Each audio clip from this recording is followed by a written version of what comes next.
Assalamualaikum warahmatullahi wabarakatuh. Selamat pagi anak-anak semua. Bagaimana kabarnya? Semoga sehat selalu ya. Bagaimana liburannya? Sudah asik atau belum? Sambil liburan, sambil puasa, seperti komitmen awal kita tetap belajar ya. Eee, kita lanjut materi sistem ekspresi manusia yang sudah sempat kita bahas sedikit di kelas. Nah, ini Miss Dwi mau mereview sedikit ya, mulai dari awal. Istilah-istilah pengeluaran dalam tubuh manusia seperti yang sudah pernah kita bahas yaitu ada 3 ya, defekasi, sekresi, dan ekskresi. Defekasi itu pengeluaran sisa pencernaan manusia atau yang biasa kita sebut tinja atau feses. Nah, pengeluaran itu kita sebut defekasi. Kalau sekresi itu pengeluaran zat, atau bahan kimia yang masih dipakai dalam tubuh, misalnya hormon atau enzim. Nah, itu kita pakai istilahnya adalah sekresi. Kalau ekskresi, yaitu pengeluaran zat sisa metabolisme tubuh yang tidak terpakai lagi, contohnya keringat dan urin. Nah, kita juga sudah membahas ini ya, bahwa organ-organ ekskresi manusia itu ada 4, ginjal, kulit, paru-paru, dan hati, atau, kita biasanya menyingkatnya dengan ginjalku pahat ya, ginjal, kulit, paru-paru, dan hati. Ekskretnya apa saja? Ekskret itu apa? Ekskret itu zat yang dikeluarkan oleh masing-masing organ ini ya. Ginjal ekskretnya urin atau ginjal mengekskresikan urin. Kalau kulit mengekskresikan keringat.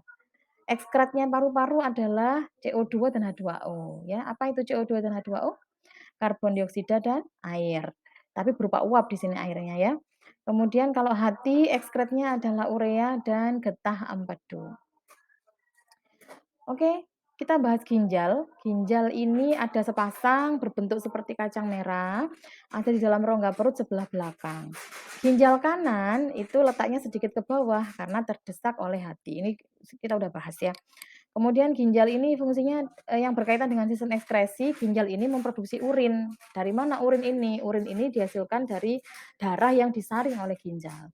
Nah, unit terkecil penyaring darah pada ginjal adalah nefron ya. Ada jutaan nefron di dalam ginjal kita. Nah, seperti ini hubungan ginjal, ureter, dan uretra, kita juga sudah pernah bahas ini. Jadi saluran keluar dari ginjal itu adalah ureter ya. Ureter ini nanti akan menghubungkan ginjal dengan kandung kemih atau vesika urinaria atau kantong urin. Nah, di sini nanti, urin akan disimpan sementara kemudian dikeluarkan melalui saluran yang namanya uretra. Jadi jangan terbalik ya, ureter itu menghubungkan antara ginjal dan kandung kemih, sedangkan uretra ini adalah saluran keluarnya urin. Bagian-bagian ginjal ya, ginjal ini dibagi menjadi beberapa bagian. Yang pertama adalah korteks ginjal atau kulit ginjal. Yang kedua ini medula ginjal atau sumsum ginjal, kemudian pelvis ginjal atau rongga ginjal, dan pelvis ginjal ini nanti ada saluran keluar yang namanya ureter tadi ya. Ureter ini nanti menuju kantong urin atau, kandung kemih atau vesika urinaria. Nah, ini nefron. Nefron ini adalah unit penyaring darah pada ginjal. Jadi ada jutaan nefron dalam ginjal kita, ya. Bagian-bagiannya waktu itu juga sudah pernah kita bahas ya. Jadi nefron itu terdiri dari badan Malpighi dan tubulus-tubulus.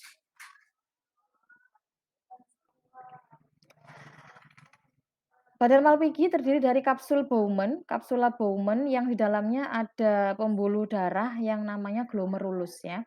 Kemudian tubulus-tubulusnya atau saluran-salurannya, ada tubulus contortus proximal atau kemarin kita singkat TKP, ini adalah saluran atau tubulus yang dekat dengan glomerulus. Kemudian TKP ini dia memanjang ke bawah, melengkung, terus kembali ke atas lagi namanya lengkung Henle atau kita singkat LH kemarin.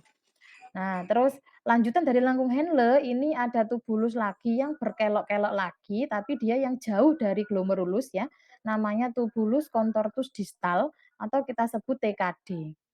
Nah, dari TKD ini nanti akan terhubung dengan saluran yang namanya tubulus collectivus atau TK. Nah, ini yang akan menyalurkan urin, urin sesungguhnya ya, kalau sudah selesai prosesnya, urin akan disalurkan keluar nefron melalui tubulus collectivus masuk ke pelvis ginjal tadi ya, masuk ke pelvis ginjal. Jadi dari banyak nefron masuk ke pelvis ginjal kemudian dikeluarkan ke melalui saluran yang namanya ureter tadi ya. Nah, ini lebih jelasnya ya tahapan pembentukan urin. Jadi ada 3 tahap pembentukan urin ya, yaitu filtrasi, reabsorpsi, dan augmentasi. Filtrasi terjadi di dalam glomerulus. Filtrasi ini penyaringan. Apa yang disaring? Darah ya, darah yang disaring. Dari filtrasi itu, dari tahap filtrasi akan menghasilkan yang namanya urin primer. Nah, kemudian, urin primer ini mengalir ke, TKP, tubulus contortus proximal dan lengkung Henle untuk mengalami proses reabsorpsi. Reabsorpsi ini penyerapan kembali zat-zat yang sekiranya masih dipakai oleh tubuh. Apa saja zat-zat yang dipakai oleh tubuh? Ada air, gula, asam amino, ini dipakai lagi. Nah, setelah melalui proses reabsorpsi, urin primer tadi disebut urin sekunder, ya. Urin sekunder nanti akan mengalir ke TKD, tubulus contortus distal, dan ke TK, tubulus collectivus untuk mengalami proses augmentasi. Augmentasi ini penambahan ya, penambahan zat-zat yang sekiranya ini udah nggak dipakai oleh tubuh ditambahkanlah ke urin tadi. Nah, namanya menjadi urin, sesungguhnya, urin sebenarnya dan siap untuk, dialirkan keluar ginjal, ditampung di kandung kemih. Kalau sudah tidak mampu menahan, maka izin ke kamar mandi ya, izin ke kamar mandi untuk pipis dan sebagainya. Oke, seperti itu ya. Nanti kalau semisal ada pertanyaan, anak-anak bisa tuliskan pertanyaannya via grup ya, atau japri juga boleh. Nah, ini ada tabelnya ya, ada tabel tahapan pembentukan urin. Jadi tahap filtrasi ada di glomerulus, bahannya adalah darah, hasilnya ini disebut urin primer yang mengandung urobilin, urea, glukosa, air, asam amino, ion-ion seperti natrium, kalium, kalsium, dan klor. Nah, ini kan dari sini kan masih ada yang dipakai nih, masih ada yang penting. Maka pada tahap reabsorpsi terjadi di TKP, tubulus contortus proximal. Nah, ini zat-zat yang sekiranya masih dibutuhkan tubuh ini diserap kembali seperti glukosa, asam amino, ion kalium, dan air ini diserap kembali. Nah, hasilnya adalah urin sekunder yang mengandung air, garam, urea, dan urobilin ya. Setelah itu di tahap augmentasi yang terjadi di TKD, tubulus contortus distal, ini ditambahkan zat-zat yang sudah tidak dipakai oleh tubuh seperti urobilin, sisa obat, ion H+, dan ion K+. Hasilnya adalah urin sesungguhnya ya. Nah, ini yang harus dikeluarkan dari tubuh. Oke, nah beberapa kelainan pada ginjal, ini sudah pernah kita bahas juga. Yang pertama batu ginjal ya. Batu ginjal ini karena terbentuknya garam kalsium dan penimbunan asam urat. Kemudian diabetes mellitus. Ini disebut juga kencing manis ya, kekurangan hormon insulin sehingga memacu terbentuknya glukosa dalam urin. Iya, jadi karena hormon insulin ini kan saya udah pernah cerita waktu itu ya, hormon insulin ini adalah hormon yang bertugas untuk memasukkan gula ke dalam sel-sel tubuh untuk dipecah menjadi energi. Kalau di dalam tubuh seseorang ini kekurangan hormon insulin, maka berarti kelebihan gula dalam darah ini kan nggak bisa masuk ke tubuh. Nah, dia akan ikut tersaring oleh ginjal. Nah, tapi ginjal itu tidak bisa menyaring dalam jumlah yang sangat banyak, maka kadang-kadang lolos juga gitu ya. Nah, itu yang disebut kencing manis. Kemudian diabetes insipidus. Nah, ini ada yang tertukar anak-anak ya. Ada yang tertukar keterangannya ini. Ini diabetes insipidus ini harusnya adalah ini, keterangannya di nomor 5 ini. Penyebabnya diabetes insipidus itu di nomor 5. Kelenjar hipofisis gagal mensekresikan hormon antidiuretik dan memacu peningkatan produksi urin. Jadi diabetes insipidus itu penyakit di mana seseorang ini menghasilkan urin yang sangat banyak, yang berlipat ganda, sangat banyak. Kemudian kalau nefritis ini betul, penjelasan tentang nefritis ini betul, yaitu peradangan pada nefron, ya, karena infeksi bakteri Streptococcus. Albumin urea, nah ini albumin urea ini yang tertukar dengan diabetes insipidus ya. Albumin urea ini terjadi kerusakan pada glomerulus sehingga, proses filtrasinya terganggu, sehingga, urinnya itu mengandung albumin, yang seharusnya albumin ini tersaring, tapi dia lolos ya. Karena, glomerulusnya mengalami kelainan. Nah, selain ini banyak banyak lagi ya, masih banyak lagi kelainan pada ginjal. Nanti anak-anak bisa searching-searching atau mungkin melihat di sekeliling ya, fenomena di sekitar kita. Oh ini loh, oh ini tuh berarti kelainan pada ginjal dan seterusnya. Oke, semoga, ginjal tadi penjelasannya sudah cukup ya, sudah cukup bisa dimengerti. Kalau ada pertanyaan boleh nanti tulis di kolom komentar atau via WhatsApp, japri juga boleh. Yang kedua, organ kedua adalah kulit. Kulit atau integumen, ya. Kulit ini fungsinya sebenarnya sebagai pelindung tubuh, pelindung organ di bawahnya ya, sebagai indera peraba. Selain itu juga sebagai organ ekskresi karena dia bisa menghasilkan keringat, ya. Dan juga dia, sebagai tempat penyimpanan lemak, salah satu tempat penyimpanan lemak. Nah, kulit ini dibagi menjadi 3 lapis, 3 bagian. Yang pertama adalah epidermis atau kulit luar, dermis atau kulit jangat, dan hipodermis. Ya, hipodermis atau lapisan subkutan ya. Epidermis ini terdiri dari beberapa lapis lagi anak-anak kalau di buku paket ya, kalau Taman baca-baca itu ya ada 4 lapis. Di epidermis itu ada stratum corneum paling luar atau disebut juga kulit ari, kemudian stratum lucidum, stratum lucidum ini di bawahnya stratum corneum, kemudian stratum granulosum. Stratum granulosum ini yang memberi warna pada kulit ya. Di situ ada sel-sel yang memberikan warna pada kulit. Namanya sel melanosit. Zat warnanya disebut melanin gitu ya. Kemudian yang keempat, lapisan keempat adalah stratum germinativum. Nah, stratum germinativum ini sebagai asal mula dari stratum-stratum di atasnya gitu. Kemudian untuk, dermis ya, untuk yang lapisan yang ada di dermis ini, lapisan dermis ini ada macam-macam di situ. Ada kelenjar minyak nih ya, ada akar rambut, ada pembuluh darah, kemudian tentunya ada kelenjar keringat ya, terus otot penegak rambut, kemudian ada saraf-saraf ya. Saraf-saraf ini yang dia yang membuat kulit berperan sebagai indera peraba itu adalah saraf-saraf tadi ya, yang kalau di sini warnanya kuning-kuning ini. Nah, coba dibedakan kelenjar minyak dengan kelenjar keringat ya, Nak, ya. Kalau kelenjar minyak itu dia posisinya dekat dengan rambut. Posisinya dekat dengan rambut, kalau kelenjar keringat ini dia langsung berhubungan dengan saluran di atas ya, dia punya saluran ke atas langsung dia, terhubung dengan pori-pori di permukaan kulit. Nah, itu kelenjar keringat. Gitu ya. Nah, fungsinya pembuluh darah ini apa sih? Nah, pembuluh darah ini ada di semua bagian tubuh kita ya, wajib ada pembuluh darah. Karena pembuluh darah ini yang mengantarkan darah. Nah, darah seperti kita tahu ya, darah itu ada berisi nutrien, sari-sari makanan, berisi oksigen dan karbon dioksida. Nah, itu makanya penting sekali untuk setiap bagian di tubuh kita ini menerima darah. Gitu.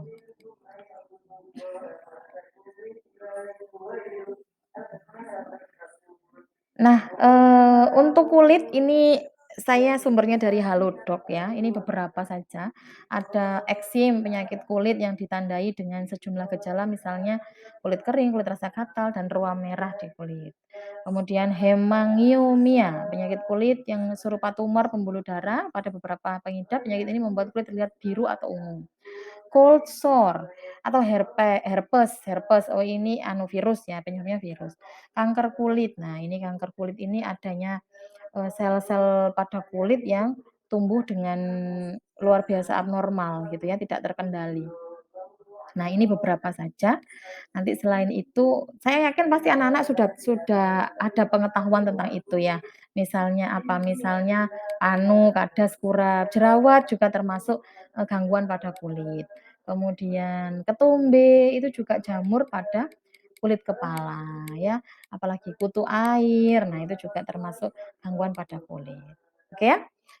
Nah, itu pembahasan tentang kulit saya kira cukup. Nanti sekali lagi kalau ada pertanyaan boleh tulis di kolom komentar atau japri Miss Dwi, oke? Nah, kita sekarang membahas paru-paru ya. Selain sebagai organ ekskresi, paru-paru ini juga sebagai organ respirasi. Jadi ini pembahasan kita, mencakup 2 bab langsung. Selain sistem ekskresi juga sistem respirasi ya. Nah, eee, kenapa sih Ini sebelum ke sini saya coba. Nah, ini ya, kenapa si paru-paru ini kita sebut dengan organ ekskresi. Tadi ya, di awal tadi di slide awal tadi, paru-paru ini mengeluarkan karbon dioksida dan uap air. Nah, itu didapatkan dari mana? Dari reaksi ini, anak-anak, dari reaksi pemecahan nutrien. Kita ambil contoh nutrien yang kita, serap dalam tubuh adalah glukosa misalnya. Di sini glukosa itu rumus kimia senyawanya C6H12O6. Kemudian dibakar oleh oksigen. Jadi oksigen yang didapatkan dari sistem pernafasan yang kita ambil dari udara, kita ambil oksigennya untuk digunakan untuk mengoksidasi atau membakar makanan, membakar sari-sari makanan di sini dicontohkan adalah glukosa. Nah, glukosa ditambahkan oksigen, dia akan terurai menjadi air, uap air H2O ini dan karbon dioksida beserta energi. Nah, karbon dioksida dan uap air inilah yang harus dikeluarkan saat kita menghembuskan nafas. Nah, ini ada 2 peran penting ya paru-paru ini, sistem pernafasan dan sistem, ekskresi gitu. Nah, ini loh perannya oksigen itu di dalam tubuh kita untuk apa? Untuk mengoksidasi makanan supaya menghasilkan energi. Nah, zat sisanya harus kita keluarkan. Oke, kita mundur ke slide sebelumnya. Ini adalah bagian-bagian dari paru-paru ya, bagian dari sistem, pernafasan. Kita bernafas menggunakan rongga hidung ya, kita bernafas menggunakan rongga hidung, kemudian, udara akan masuk melalui faring. Nah, faring ini Miss Dwi pernah cerita ya, bahwa faring ini adalah ruangan di mana udara dari rongga hidung dan makanan dari rongga mulut itu bisa bertemu. Cuman di sini dilengkapi dengan katup yang namanya epiglotis gitu. Tapi tetap kita tidak boleh bertindak sembarangan ya. Kita sambil makan sambil ngomong. Nah, ini nanti bisa-bisa tersedak, makanan bisa-bisa masuk ke hidung dan itu pasti sakit sekali rasanya ya. Setelah faring ada laring di sini. Laring adalah, tempat di mana adanya kotak suara, sound box kita ya, kotak suara kita ada di laring. Nah, laring ke bawah ada trakea, trakea atau tenggorokan. Nah, kalau saluran udara itu namanya tenggorokan, kalau saluran makanan namanya kerongkongan atau esofagus ya. Trakea ini tersusun dari tulang rawan ya, makanya lentur ya. Nah, trakea atau tenggorokan bercabang-cabang menjadi bronkus, bercabang-cabang ke kanan dan ke kiri menjadi bronkus. Bronkus bercabang-cabang lagi menjadi bronkiolus bronkiolus. Nah, di dalam paru-paru itu jadi ada bronkus, ada bronkiolus, yang di ujung bronkiolus itu ada kantung-kantung udara yang namanya alveolus. Nah, alveolus ini ditutupi oleh, eee, pembuluh darah, kapiler ya, pembuluh darah yang paling kecil, di mana pembuluh darah ini Eee, bisa memungkinkan terjadinya difusi. Difusi itu, perpindahan ya, perpindahan, oksigen yang dibawa oleh darah gitu ya, yang dibawa oleh darah atau karbon dioksida yang dibawa oleh darah itu bisa mungkin untuk menembus, pembuluh darah kapiler karena saking tipisnya ya. Jadi darah ini terutama sel darah merah ya, jadi ini ada hubungannya dengan sistem peredaran darah juga. Sel darah merah ini kan fungsinya untuk membawa oksigen dan karbon dioksida gitu ya. Jadi sel darah merah dari seluruh tubuh dia akan membawa CO2 hasil dari pemecahan makanan tadi. CO2 ini diberikan ke dalam paru-paru. Nih, dikasih ke paru-paru, dikasih ke dalam alveolus yang nantinya alveolus ini akan mengalirkan karbon dioksida itu keluar. Sedangkan, setelah memberikan karbon dioksida sel darah merah ini menerima oksigen. Jadi bertukar, dia memberikan karbon dioksida dan menerima oksigen untuk diedarkan lagi ke seluruh tubuh. Fungsinya apa tadi? Untuk memecah-mecah, nutrien tadi untuk menghasilkan energi, gitu ya.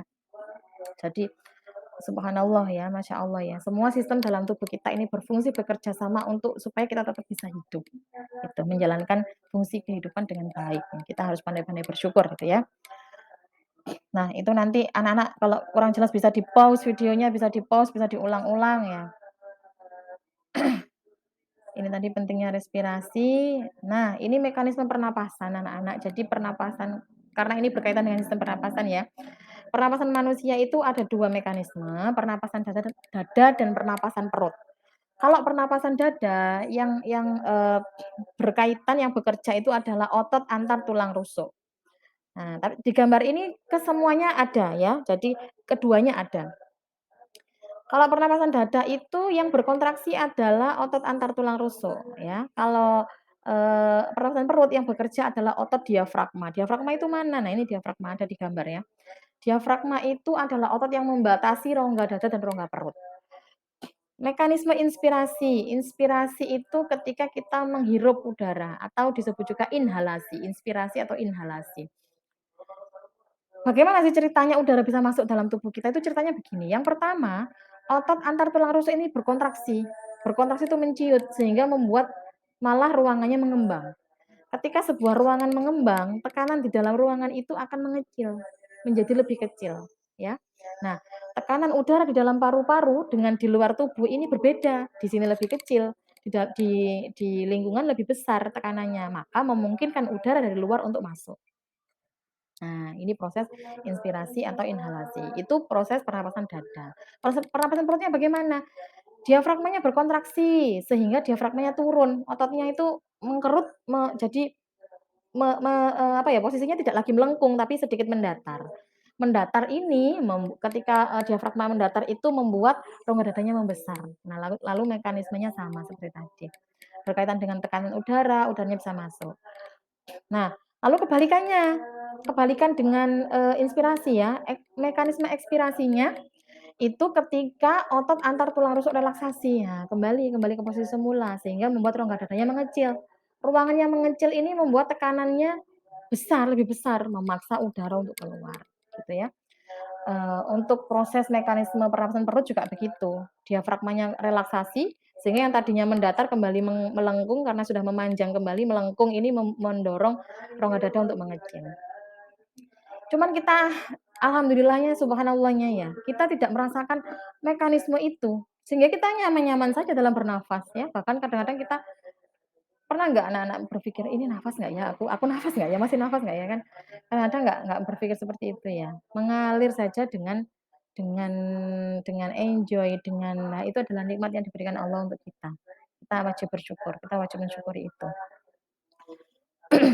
Oke, sekali lagi nanti kalau kurang paham, silakan diulang-ulang, di-pause, atau ditanyakan lewat kolom komentar maupun japri.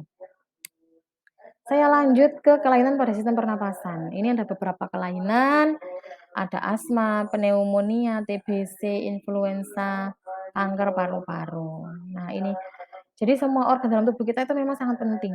Paru-paru, mau jantung, hati, semuanya penting. Kita harus pandai-pandai menjaga itu, ya. Terganggu sedikit saja, misalnya, apa namanya, batuk gitu ya, batuk atau flu saja yang ringan, sudah sangat membuat tidak nyaman gitu ya. Maka kita wajib menjaga kesehatan organ-organ yang kita miliki. Oke. Nanti untuk kelainan ini anak-anak bisa baca, anak-anak juga bisa membaca dari sumber lain, mencari sumber lain, mencari referensi lain ya. Semoga tetap diberikan semangat untuk belajar. Karena Miss Dwi ini juga semangat loh ya, membuat video seperti ini tuh penuh semangat loh. Nah, organ yang keempat, yang terakhir ini hati atau liver. Hati ya, hati ini ada di rongga perut sayangku ya. Nah, jadi kalau hati, "Aduh hatiku sakit." Nah, kalau kita pegang dada, ini adalah hati yang berkaitan dengan perasaan. Tapi kalau hati yang berkaitan dengan organ, organ tubuh kita itu ada di rongga perut sebelah kanan ya, sebelah rongga perut sebelah kanan karena sebelah kiri itu ada lambung. Liver ini atau hati ini kelenjar terbesar dalam tubuh. Dia fungsinya menetralkan racun, menyimpan glukosa dalam bentuk glikogen, menguraikan sel darah merah yang sudah tua, menguraikan protein menjadi urea, mengubah provitamin A menjadi vitamin A. Fungsinya sangat penting ya, hati ini. Lalu kalau berkaitan dengan sistem ekskresi, maka hati ini fungsi yang mana? Fungsi yang penguraian sel darah merah ya. Sel darah merah atau eritrosit ini dia akan mengandung hemoglobin. Hemoglobin inilah yang akan diuraikan. Berapa sih umurnya eritrosit? Ayo, ada nggak yang tahu? Eritrosit sel darah merah umurnya berapa? Secara teoritis berapa umurnya? 120 hari ya. Kalau sudah 120 hari akan dirombak oleh hati. Jadi hemoglobin ini ada 3 zat penting yang ada di dalamnya, yaitu hemin, zat besi, dan globin. Hemin ini nanti dirombak menjadi bilirubin dan biliverdin.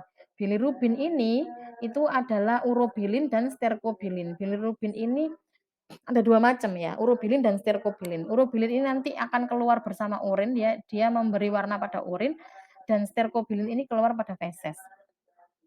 Biliverdin ini disalurkan ke kantong empedu, dia akan, bertugas di sana ya, menjadi, pigmen empedu yang membantu menguraikan lemak juga.